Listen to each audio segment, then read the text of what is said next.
Hi, thanks for tuning in to this One Cool Thing podcast on the different types of assignments you can create in Canvas. To create an assignment, you go to Assignments and click on the plus assignment feature. Now there's lots of bells and whistles of how you can specify your assignment. I often see this part, the rich text editor, underutilized. There's a lot of really cool things you can do here, from links to videos to external tools. I have a video that walks through all the different things you can do with this, so I really encourage you to check it out. And you'll see in some of the assignments that I'm going to demonstrate here, I've embedded all the different things that you could put into an assignment. So the rich text editor is how you can really customize it. And then what I want to talk about are the submission types. So you have a couple different options. You can have no submission, so this is maybe an assignment, but you already have a grade, or somehow you're putting in points for something, but they're not submitting anything. It's very similar to the on paper, so maybe there is an assignment they're turning in that is on paper, and then you're grading it and putting it in the grade book. But I'd really encourage you to start using Canvas for turning in assignments, because it actually can really speed up your grading, and I'll have a series of videos describing how you can do that, from using rubrics to peer grading and things like that. So if you're doing an online submission, you have a variety of different options. So you can have students do a text entry. Basically, you have some sort of prompt or question, and then their response will go in a text box. They'll actually get this thing right here, and they'll be able to answer your question, maybe even provide their own links or videos or combination of those things. So a text entry gives them a lot of options. You can have them do a website URL. So this could be any website, from a blog to a Google Doc, which you'll see there's other ways they can submit a Google Doc.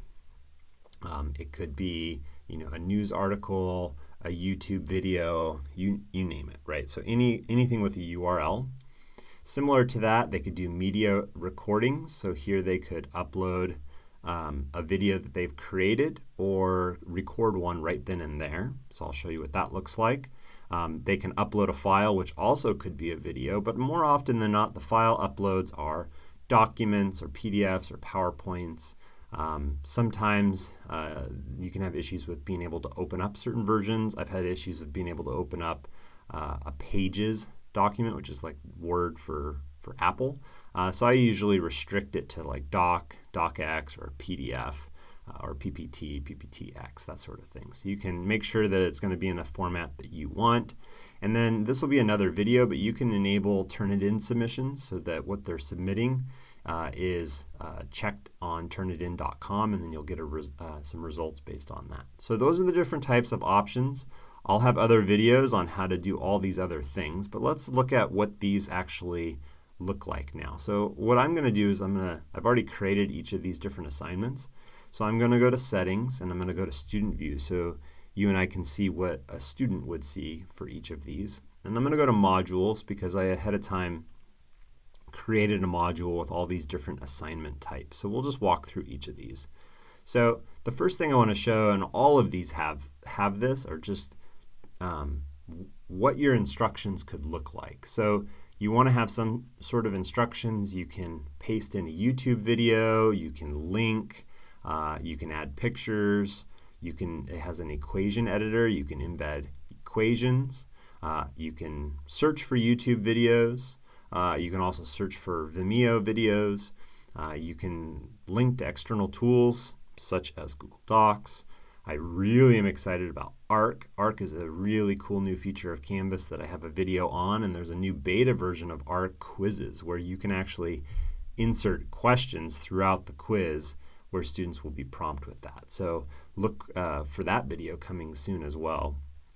And then you can also just record immediate. Like maybe you don't want to write out all the instructions, maybe you just record a video describing what it is you want. So you have a lot of options for what your question contains or what your assignment contains, and that's across the board. So check out my video on the rich text editor to learn how you can do all of these things.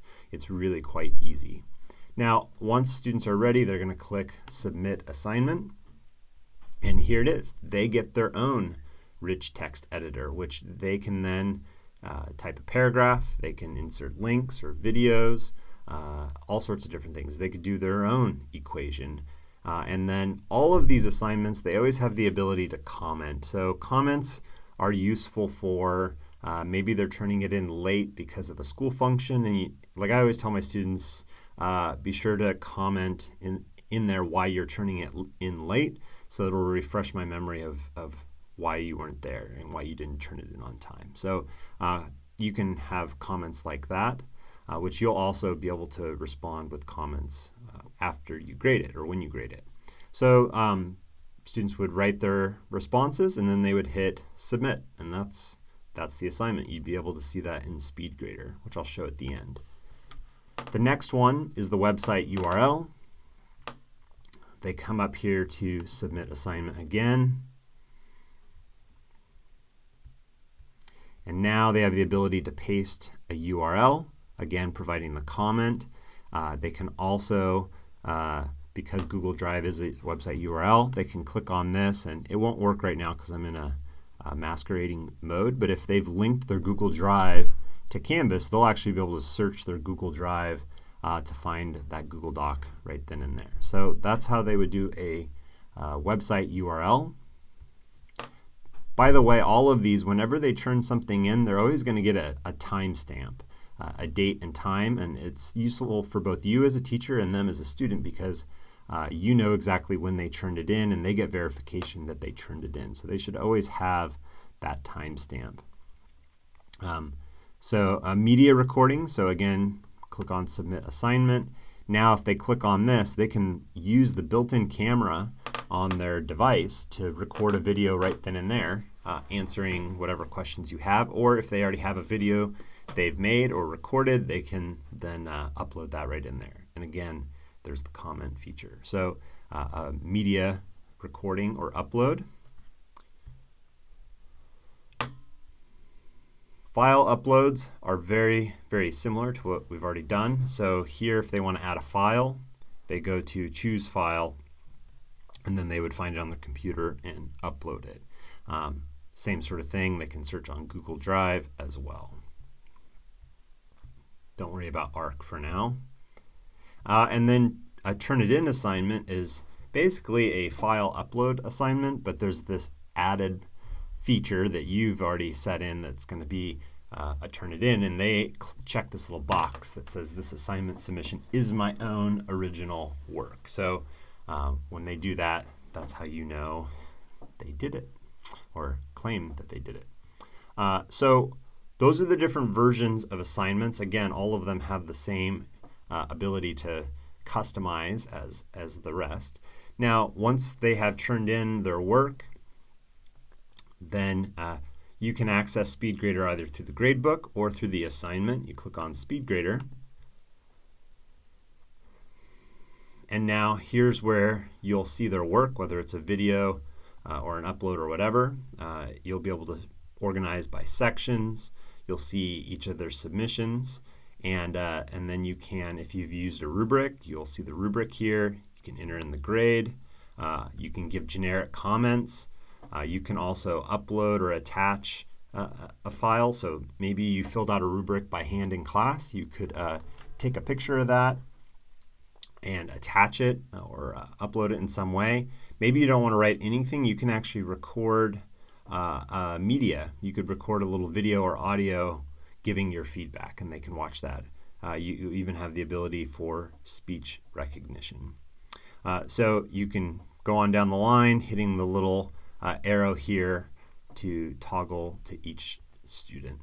So that's basically how you create the different types of assignments in Canvas, and then how you would be able to see those in your responses. So thanks for watching. I hope that helps give you an idea of the different things you can do with Canvas assignments. Thanks for watching.